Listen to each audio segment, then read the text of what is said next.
You once said, if today I came to the U.S. with $92 in my pocket, I would still become a millionaire in 12 months.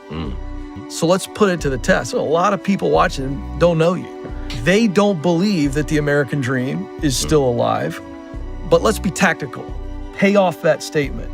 You came in today, $92 in 2025. What would you do and how would you do it in 12 months? Find a need and fill a need. I think, first of all, when I talk about being a millionaire is a state of mind, not a state of account. So if I were broke, I'd be so out of my comfort zone that I'm getting right back in. It's my mindset. Second is, I did it before, I can do it again. So find a need, fill a need.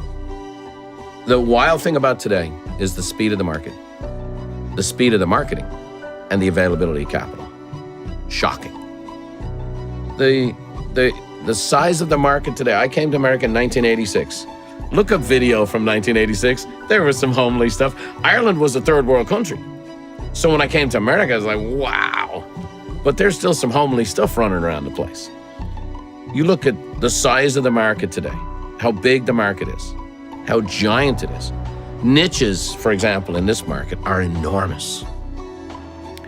And so you find the niche, find the need, fill the need. So I would spend some time looking around at what people struggle with. What is something that's difficult that could be made easier? What is something that could make somebody's life more comfortable? Something that could be done quicker, something that could be done better, something where there's a gap in the market. These giant corporations, I'm telling you, I have a good-sized company myself. There's gaps.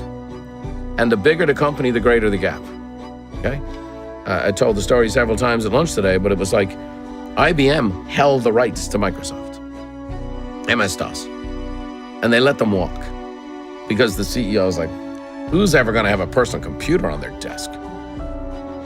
Go for it. Mr. Gates, you go for it. 10 years later, IBM was filing bankruptcy. They didn't. And Microsoft is the biggest company in the world. So find a need, fill a need. The next thing is find people who are in that space who are doing it well. Copy them. And then all I did, for example, I didn't invent anything with Buffini coaching. Everything I did existed in some form or another. I improved on it and put a package together. So for example, here I am, I'm a successful realtor. I know that I have a system. There's coaching programs out there. All right, what does this guy do? Well, this guy, he has a coaching program, but they're realtors for realtors. I'm thinking, hang on. So they're a real estate agent showing homes and doing this and doing that, and then they're going to coach somebody on the side? Okay, like the idea of coaching. I want someone who's full-time. And they're going to be in my building, learning how to do what I teach them how to do. And we're great. So we're going to do coaching. All right, these guys, they do events. There's 3-day events. I don't like that. It's too long away from people's business. I'm going to do a 2-day event. Oh, there's a free half-day seminars, how they sell their wares. It's 4 hours, and they sell you for 4 hours. I go, I hate that. I like the format, but I'm going to do this. I'm going to do it in 2 hours and 15 minutes. And for 2 hours and 9 minutes, I'm going to make people laugh, learn, and I'm going to give them everything I have. And then I'm going to say, hey, if you want to come and find out what I got, I come into town in 30 days. So when I started my coaching business, the typical sales in a seminar was 8% of an audience. For 17 years on the road, I averaged 42%. Providing more value, giving them better information, and having them have a good time. And they'd go, man, I'd have paid money for this. So I found a need. So those things already existed. I did it better. I did it quicker. I did it more efficiently. Then we produced a better product. And then within a few years, now you're the brand. But that's find a need, fill a need.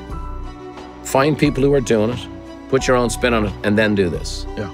Voraciously execute.